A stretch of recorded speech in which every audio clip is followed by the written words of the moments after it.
Assalamu alaikum wa rahmatullahi wa barakatuh. Welcome to my channel online class 786. সুপ্রিয় SSC ও দাখিল vocational group থেকে 2022 সালে যারা পরীক্ষা দিবা, আশা করি তোমরা আল্লাহ পাকের রহমতে ভালো আছো। আজকে আমরা তোমাদের বিল্ডিং মেইনটেন্স 1 দ্বিতীয় পত্র এই বিষয়ের প্রশ্নটি আলোচনা করব। তো তোমাদের দশম শ্রেণী বিল্ডিং মেইনটেন্স 1 দ্বিতীয় পত্র বিষয়গুলো হচ্ছে 64-23। তোমাদের এটা 1 নম্বর অ্যাসাইনমেন্টের শিরোনাম হচ্ছে ভিত্তির ধারণা সহ পাইল ভিত্তির সচিত্র বর্ণনা করুন। শিক্ষণফল এখান থেকে আছে ভিত্তির ধারণা, পাইল ভিত্তির প্রকারভেদ, পাইল ভিত্তির চিত্র, পাইল ভিত্তির বর্ণনা। নির্দেশনার মধ্যে দেওয়া আছে ভিত্তির ধারণা ব্যাখ্যা করতে হবে, ভিত্তির প্রকার, পাইল ভিত্তির নাম লিখতে হবে, পাইল ভিত্তির চিত্র দিতে হবে, পাইল ভিত্তির বর্ণনা করতে হবে। নির্দেশনার ভিতরে দেখা আছে, দেখো নির্ভুলভাবে ভিত্তির ধারণা ব্যাখ্যা করতে পারলে তোমরা পেয়ে যাবে সম্পূর্ণ মার্কস 4। এরপরে নির্ভুলভাবে পাইল ভিত্তির প্রকারভেদ ব্যাখ্যা করতে পারলে বা নাম লিখতে পারলে ফুল মার্কস 4 পেয়ে যাবে। এরপরে পাইল ভিত্তির চিত্র, নির্ভুলভাবে 4 প্রকারের পাইল ভিত্তির চিত্র প্রদান করতে পারলে ফুল মার্কস পাবে।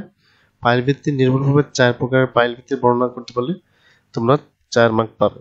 নাম্বার ভিত্তি দেখো 13 থেকে 16 অতি উত্তম, 11-12 উত্তম, 8 থেকে 10 ভালো, 7 কম পেলে অগ্রগতি প্রয়োজন। তো তোমাদের জন্য ফেমাস টিচার দিয়ে এই কোশ্চেনটি আমরা সলভ করার চেষ্টা করছি। প্রশ্নটি সলভ করেই তোমাদেরকে আমরা সেই উত্তর দেখাবো।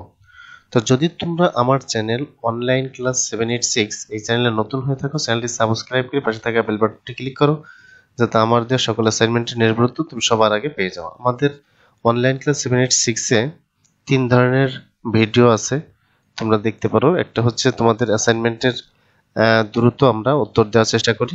দ্বিতীয় হচ্ছে ইংরেজিতে যারা দুর্বল, ইংরেজিতে পাস করার সহজ কিছু টেকনিক আমাদের এই চ্যানেলে দেওয়া আছে, তোমরা প্লেলিস্ট থেকে একটু দেখে নিতে পারো। যেমন 3টি প্যারাগ্রাফ দিয়ে সকল ধরনের প্যারাগ্রাফ, 3টি রিপোর্ট দিয়ে সকল ধরনের রিপোর্ট লেখার কৌশল, good side bad side poster লেখার কৌশল। এরপরে আছে তোমাদের একটি অ্যাপ্লিকেশন দিয়ে 15টিরও অধিক অ্যাপ্লিকেশন লেখার কৌশল। এরপরে তোমাদের আছে multiple paragraph writing, dialogue writing, একটি ডায়লগ দিয়ে 40টি, একটি অ্যাপ্লিকেশন দিয়ে 15টি অ্যাপ্লিকেশন লেখার কৌশল। সাথে সাথে তোমরা ইংলিশ স্পিকিং কোর্স, সহজ ইংরেজি ভাষা শিক্ষা প্লেলিস্টে যাওয়ার পরে তোমরা একটু নিচের দিকে আসলে কিভাবে সহজে ইংরেজিতে একদম ইংরেজি ভাষা শেখার সহজ পদ্ধতি চ্যানেলে দেওয়া আছে। তো অবশ্যই ভিডিওটিতে তোমরা একটা লাইক দিয়ে দিবে, বন্ধুদের মধ্যে ভিডিওটি শেয়ার করবে। আমার চ্যানেলে যদি তোমরা নতুন হয়ে থাকো, চ্যানেলটি সাবস্ক্রাইব করে পাশে থাকা বেল বাটনটি ক্লিক করো, যাতে আমাদের সকল অ্যাসাইনমেন্টের নির্ভুল উত্তর সবার আগে পেয়ে যাও। তো তোমরা ভালো থাকো, সুস্থ থাকো। পরবর্তী অ্যাসাইনমেন্টের উত্তর দেখার আমন্ত্রণ এখানে শেষ করছি। আল্লাহ হাফেজ।